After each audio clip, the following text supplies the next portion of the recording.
Day 1. Broken nose, unbroken will. They called it the Pit of Iron.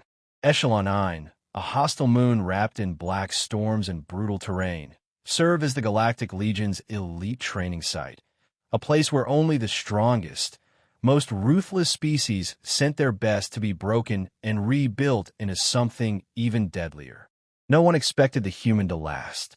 Cade Morrigan stood alone at the edge of the cadet formation, steam curling from his breath under the red sky.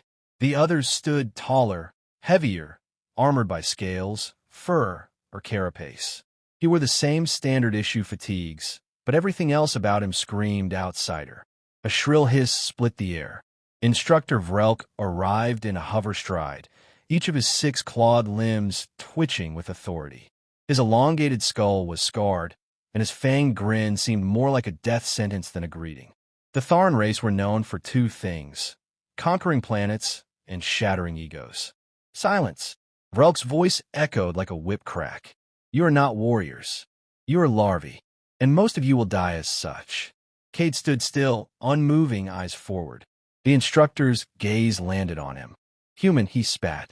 Which waste chamber did they dig you out of? A few cadets chuckled, mostly the Croc and Serene. Cade didn't reply.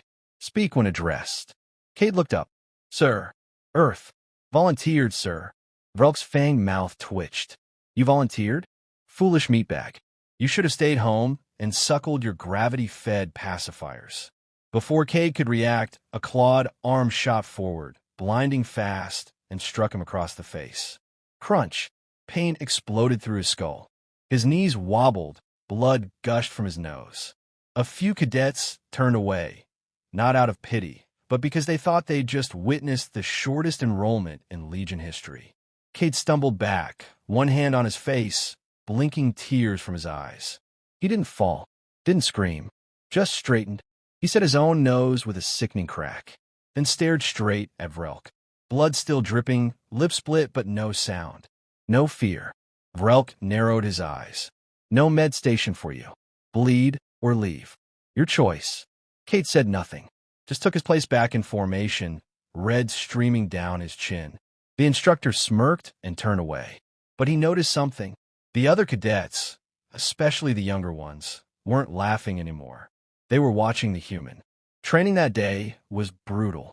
The gravity generators were set to 1.8 Earth norm, deliberately pushing Cade's muscles and lungs to their limit.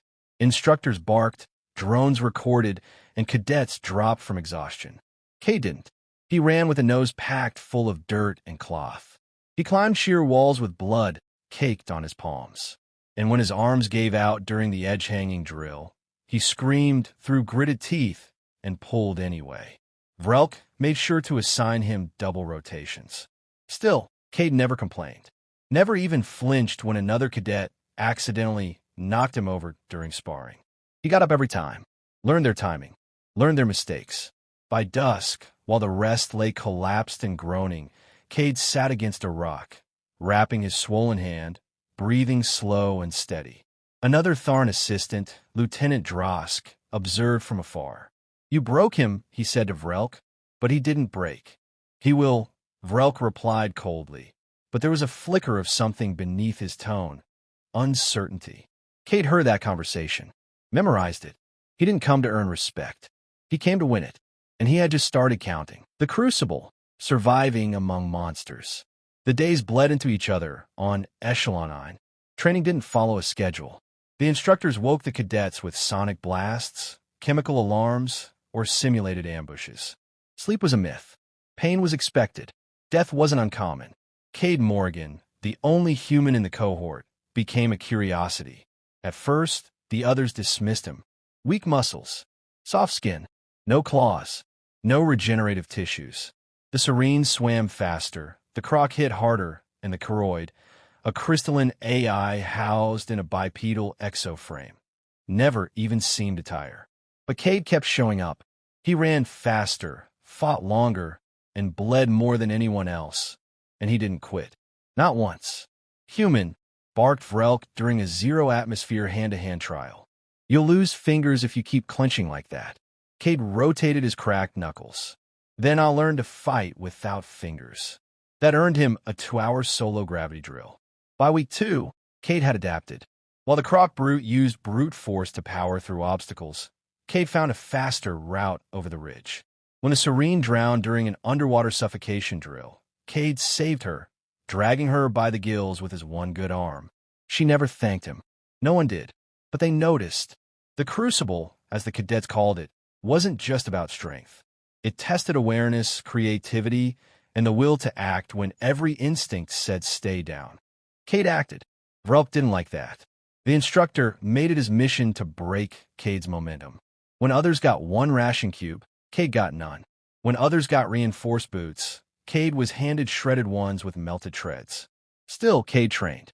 He wrapped his feet in salvaged insulation and stuffed his mouth with wild protein lice scraped from cavern walls. Every pain was filed away, every slight catalogued. One morning, the squad was dropped into the whispers, a valley laced with bioacid fog. Their objective: reach the other side before their flesh started to dissolve. Cade, armed only with a broken rebreather and a smudged terrain map, finished second. Only the Charoid finished first, because machines didn't breathe. That night, around the silent campfire, Cade sat sharpening his survival knife. The others stole glances. Croc, the mantis-limbed berserker, finally broke the silence. "Why do you keep getting up, human? You don't heal like us. You don't intimidate like us. You're alone." Cade didn't look up, because every time I get up, it's another thing Vrelk can't take from me. That quieted everyone. Even Vrelk, listening from the shadows, felt something sour rise in his throat. He was losing control of the narrative. On Earth, Cade had grown up in Red Zone 6, a ruined megacity where electricity was a myth and wild animals roamed the streets. He learned to fight by watching older kids kill each other over clean water. At 12, he killed a raider with a broken antenna. At 15, he'd already survived more bloodbaths than most Tharn officers had seen in combat. Echelon 9 wasn't hell for Cade. It was just familiar, but that didn't make him reckless. Cade didn't charge blindly or posture like the Croc. He was methodical, strategic. Every insult Vrelk hurled was stored like ammo. Every drill was a rehearsal for something bigger. He wasn't just enduring this course. He was planning his ending, and that ending would be remembered. Blood lessons, the day Cade fought back. By the 3rd month, Cade Morrigan had stopped being the joke. Now he was the threat. Every week, the Legion reduced the number of trainees through failure, injury, or combat accidents. Cade had outlasted almost everyone. Only 12 cadets remained, down from 42. He wasn't just among them. He was at the top. But Vrelk wasn't done. The Tharn Instructor's claws twitched more now. His pride, once towering, had started to fracture under Cade's relentless presence. A human, a fragile little ground crawler, was outperforming species that had conquered entire planets. It was an insult he couldn't swallow. And so he set the trap. It began with a hostage rescue simulation, live rounds, real-world terrain, and zero intel beyond the coordinates provided by command. The goal: retrieve a dummy, VIP, and extract before time expired. The teams were randomly assigned. Cade's team never received coordinates. Instead, he was dropped solo into Zone 12, nicknamed the Scream Gardens, a geothermal basin known for boiling vents, acidic wildlife, and unpredictable weather. Vrelk watched him drop from orbit, arms crossed. "He won't last 10 minutes, he growled to his lieutenant. "Let's see how much willpower is worth when your skin is sloughing off." But Cade wasn't unprepared. He had noticed the pattern. Noticed how every time Vrelk was involved in mission planning, something mysteriously malfunctioned in his orders. So Cade double-checked, hacked into his own drop pods, NAV, and found the discrepancy.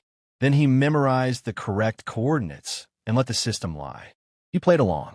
When he hit ground, he didn't go to Zone 12. He went to the real hostage zone, Zone 5.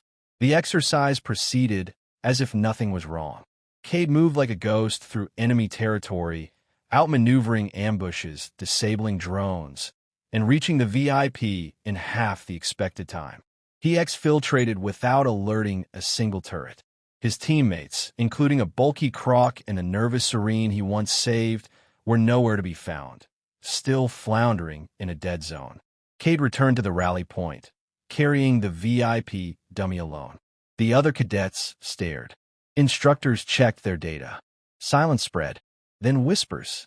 He beat the system. Vrelk arrived late, face tight with rage.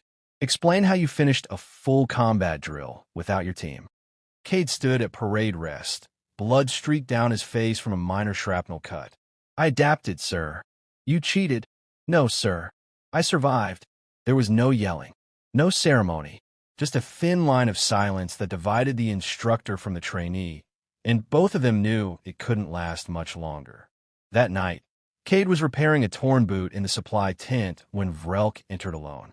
You think you've won something? The Tharn asked, voice low, venomous. Cade didn't look up. No, sir. But I haven't lost anything either. Vrelk struck, faster than anyone expected. A claw swept across Cade's workbench, sending tools clattering.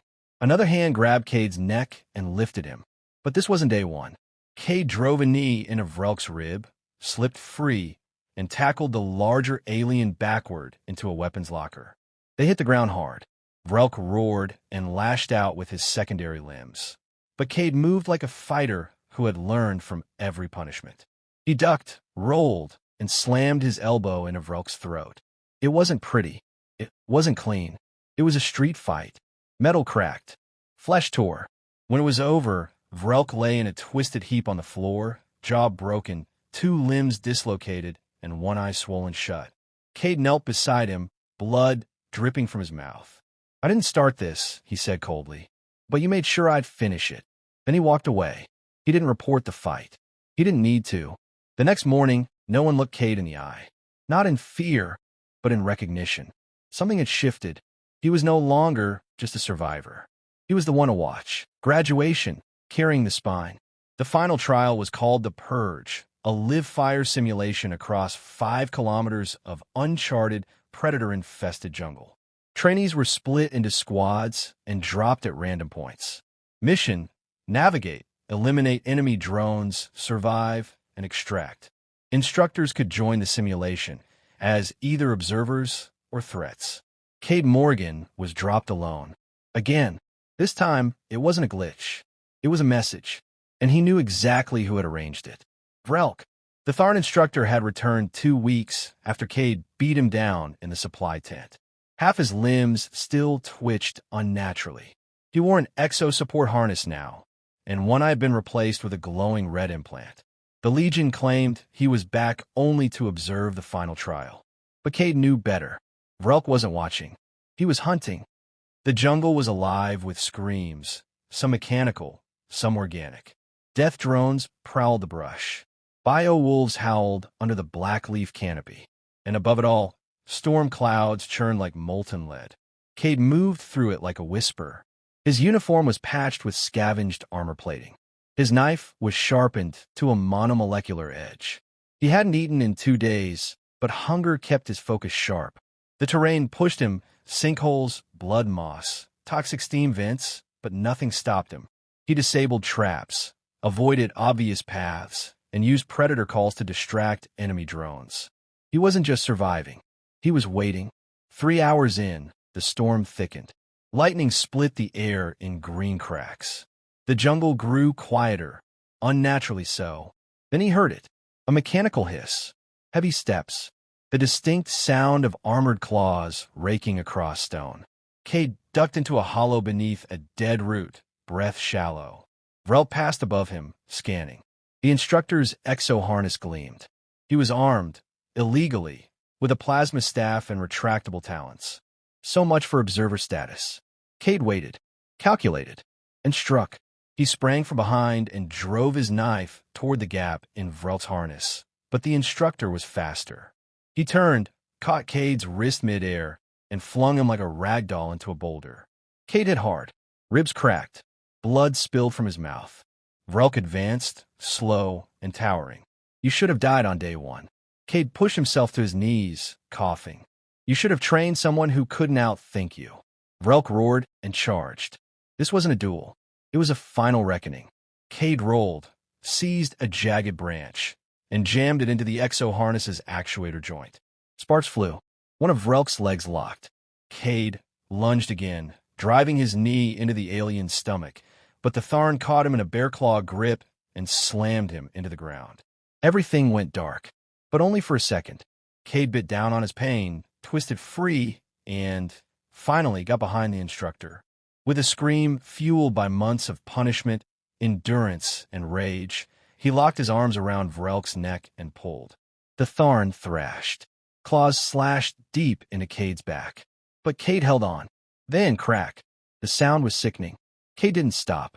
He twisted again, ripping out the exo-harness's spinal interface with a spray of sparks and viscera. The instructor collapsed in a twitching heap. Dead. Cade stood over the body, chest heaving, rain mixing with blood on his face. Then he picked up the shattered spinal implant, half metal, half bone, and walked. At the extraction point, instructors and cadets waited. A transport hummed nearby, ready to take survivors off-world. Only 5 cadets had made it. And then Cade appeared, covered in mud and blood, limping, smoke rising off his torn uniform. In one hand, he held the severed spinal module of his former instructor. He tossed it at the feet of the senior commander. No words. The silence was suffocating. The commander finally cleared his throat. Cade Morrigan, explained. Cade didn't even blink. He violated the simulation. I responded accordingly. Understood. No one questioned him. No one dared. 3 cycles later, the story of the human who survived the pit of iron reached every corner of the Legion. New cadets whispered it during drills. Instructors spoke of it with uneasy respect. Even the Tharn began rewriting their combat doctrine, accounting now for unpredictable Deathworlder psychology. But Cade didn't care about legacy. He had earned one thing that mattered more than reputation: respect.